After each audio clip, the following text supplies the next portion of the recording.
दोस्तों, विशाखापत्तनम के मैदान पर आज जो हुआ उसने न केवल भारतीय फैंस का दिल तोड़ा है बल्कि खुद स्टार ऑलराउंडर शिवम दुबे को भी उम्र भर का दर्द दे दिया है। न्यूजीलैंड के खिलाफ चौथे टी20 में एक हारी हुई बाजी को जीत में बदलने वाले दुबे अंत में जिस बदकिस्मत तरीके से रन आउट हुए उसने पूरे क्रिकेट जगत को सन्न कर दिया। मैच के बाद पहली बार शिवम दुबे का दर्द छलक उठा है और उन्होंने अपने आउट होने के उस विवादास्पद तरीके पर एक ऐसा बयान दिया है जो सोशल मीडिया पर तेजी से वायरल हो रहा है।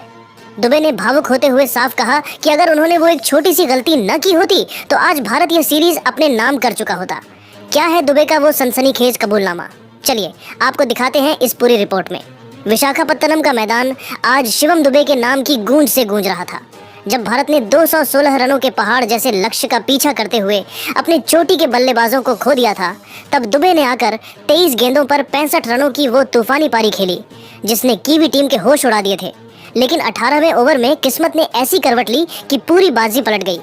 हर्षित राणा के एक स्ट्राइक ड्राइव पर गेंदबाज मैट हेनरी की उंगलियों से लगकर गेंद सीधे स्टंप्स पर जा लगी और नॉन स्ट्राइकर एंड पर खड़े दुबे क्रीज से बाहर होने के कारण रन आउट करार दिए गए। विशाखापत्तनम के मैदान पर जब हार की कड़वाहट भारतीय खेमे में साफ महसूस की जा रही थी, तब मैच खत्म होने के बाद शिवम दुबे मीडिया के कैमरों के सामने आए। उनके चेहरे के हाव भाव उनकी मानसिक स्थिति को साफ बयां कर रहे थे। वहां अपनी शानदार अर्धशतकीय पारी की कोई चमक नहीं थी, बल्कि उसकी जगह हार का गहरा गम और खुद के प्रति एक तीव्र नाराजगी साफ झलक रही थी। उन्होंने बेहद भारी मन और लड़खड़ाती आवाज में अपनी बात शुरू करते हुए कहा, ईमानदारी से कहूँ तो आज मुझे अपनी उन 23 गेंदों पर खेली गई आतिशी पारी या उन 7 छक्कों से रत्ती भर भी खुशी नहीं मिल रही है। एक प्रोफेशनल खिलाड़ी के तौर पर मेरे लिए उस व्यक्तिगत स्कोर का कोई महत्व नहीं है जिसने मेरी टीम को फिनिशिंग लाइन के पार नहीं पहुंचाया। जब मैं आउट होकर पवेलियन की सीढ़ियां वापस चढ़ रहा था तो मेरे दिमाग के भीतर केवल एक ही दृश्य बार बार घूम रहा था और मैं खुद को कोस रहा था कि आखिर क्यों मैंने वो एक आत्मघाती गलती की। दुबे ने अपनी उस तकनीकी चूक का गहराई से पोस्टमार्टम करते हुए आगे विस्तार से बताया, पवेलियन लौटते समय मेरे जहन में सिर्फ एक ही बात चीख चीख कर चल रही थी कि अगर मैं उस बदकिस्मत पल में नॉन स्ट्राइकर एंड पर अपनी सुरक्षित क्रीज को छोड़कर इतना ज्यादा आगे न निकला होता तो शायद दुनिया की कोई ताकत मुझे आउट नहीं कर सकती थी। वह महज 1 सेकंड की सुस्ती या कहें कि ओवर कॉन्फिडेंस में की गई एक ऐसी छोटी सी चूक थी जिसने न केवल मेरा विकेट लिया बल्कि पूरे भारत से एक जीता हुआ मैच और न्यूजीलैंड के खिलाफ यह महत्वपूर्ण सीरीज छीन ली। एक बल्लेबाज के तौर पर आपको हर इंच की कीमत पता होनी चाहिए और आज मुझे वो सबक बहुत ही कड़वे तरीके से मिला है। उन्होंने अपनी बात को और भावुक करते हुए अंत में कहा, क्रिकेट में अक्सर कहा जाता है कि भाग्य बहादुरों का साथ देता है, लेकिन आज मेरी एक तकनीकी लापरवाही ने भाग्य को भी मुझसे रूठने का मौका दे दिया। मैं जानता हूं कि हर्षित ने वो शॉट बहुत तेज मारा था, लेकिन एक अनुभवी खिलाड़ी होने के नाते मुझे अपनी क्रीज के प्रति सचेत रहना चाहिए था। अगर मैं वहां खड़ा रहता तो मैं यह पूरे भरोसे के साथ कह सकता हूं कि मैं आखिरी ओवर तक मैच को ले जाता और भारत की झोली में जीत डालता। आज की यह हार मुझे लंबे समय तक चुभती रहेगी क्योंकि मैं जीत के बहुत करीब था और फिर भी उसे पकड़ नहीं सका। शिवम दुबे ने उस पल के भीषण मनोवैज्ञानिक दबाव और मैदान पर मची उथल पुथल को साझा करते हुए आगे बहुत ही विस्तार से बताया।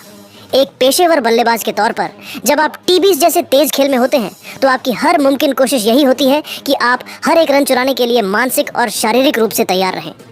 इसी इरादे से मैं नॉन स्ट्राइकर एंड पर थोड़ा बैकअप ले रहा था ताकि सिंगल चुराने में देरी न हो, लेकिन उस वक्त मुझे रत्ती भर भी अंदाजा नहीं था कि हर्षित का वो स्ट्राइक ड्राइव इतना प्रचंड और तेज होगा कि गेंदबाज को संभलने का मौका तक नहीं मिलेगा। मैट हेनरी के हाथों की उंगलियों से लगकर गेंद का सीधे स्टंप्स पर जा लगना शायद यह क्रिकेट के पूरे इतिहास में आउट होने का सबसे अनलकी और बदकिस्मत तरीका हो सकता है, लेकिन अगर मैं इसे एक पेशेवर खिलाड़ी के नजरिए से देखूं तो मैं साफ तौर पर स्वीकार करता हूं कि यह मेरी तकनीकी गलती थी और मुझे अपनी सीमा में रहना चाहिए था। दुबे ने अपनी लय और मैच की स्थिति पर बात करते हुए बेहद आत्मविश्वास और भारी मन के साथ आगे कहा, आज मेरा बल्ला गेंद के साथ जिस तरह संपर्क कर रहा था और जिस लय में मैं बल्लेबाजी कर रहा था, मेरा वहां क्रीज पर टिके रहना न्यूजीलैंड के लिए काल साबित होता। मैं आज पूरी जिम्मेदारी के साथ ये बात कहता हूं कि अगर मैं वहां अपनी लिमिट में रहता और वो रन आउट न हुआ होता तो मैं भारत को आखिरी ओवर तक जाने ही नहीं देता और 19वें ओवर की समाप्ति से पहले ही मैच खत्म करके भारत की झोली में जीत डाल देता। वह एक ऐसा पल था जब सब कुछ हमारे पक्ष में था, लेकिन मेरी उस एक छोटी सी सुस्ती ने न्यूजीलैंड को वापसी का वो दरवाजा दे दिया जो लगभग बंद हो चुका था। सच कहूँ तो एक मैच विनर के तौर पर खुद को इस तरह की गलती के लिए माफ करने में मुझे बहुत लंबा वक्त लगेगा। दुबे ने अपनी बात को खत्म करते हुए कहा, जब आप अपनी टीम के लिए इतना अच्छा कर रहे होते हैं और फिर एक ऐसी चीज की वजह से आउट हो जाते हैं जो आपके नियंत्रण में नहीं लगती तो वह दर्द और भी गहरा होता है। मैं जानता हूँ कि भाग्य ने आज मेरा साथ नहीं दिया, लेकिन खेल के उच्च स्तर पर आपको भाग्य पर नहीं बल्कि अपने अनुशासन पर निर्भर रहना चाहिए। आज की यह घटना मेरे लिए एक बहुत बड़ा सबक है कि जब तक आप मैच जीत ना लें तब तक आपको अपनी एकाग्रता का 1% हिस्सा भी ढीला नहीं छोड़ना चाहिए। शिवम दुबे ने अपनी बात को और भी ज्यादा भावुक मोड़ पर ले जाते हुए और करोड़ों भारतीय क्रिकेट प्रेमियों से सीधे तौर पर माफी मांगते हुए आगे कहा,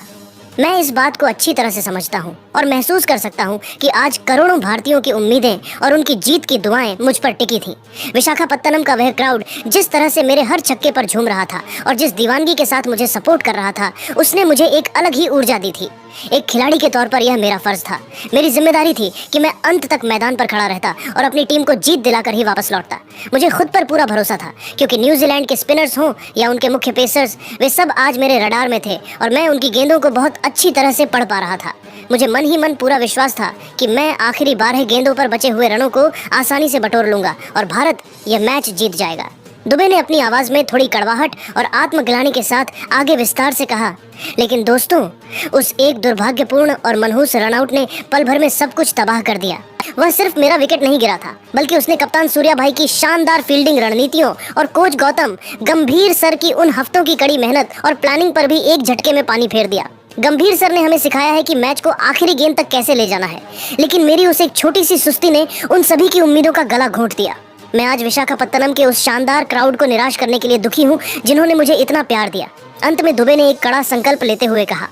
मैं इस कड़वे अनुभव से बहुत कुछ सीखूंगा। यह हार मेरे करियर का सबसे बड़ा सबक है। मैं आज खुद से और देश से यह वादा करता हूं कि मैं अपनी तकनीक और ग्राउंड अवेयरनेस पर और भी ज्यादा काम करूंगा ताकि भविष्य में कभी भी ऐसी कैजुअल या बचकानी गलती दोबारा न दोहराऊं। मैं चाहता हूं कि फैंस मुझ पर भरोसा रखें। मैं इस अधूरे काम को अगली बार जरूर पूरा करूंगा और भारत के लिए और भी ज्यादा मैच जिताऊ पारी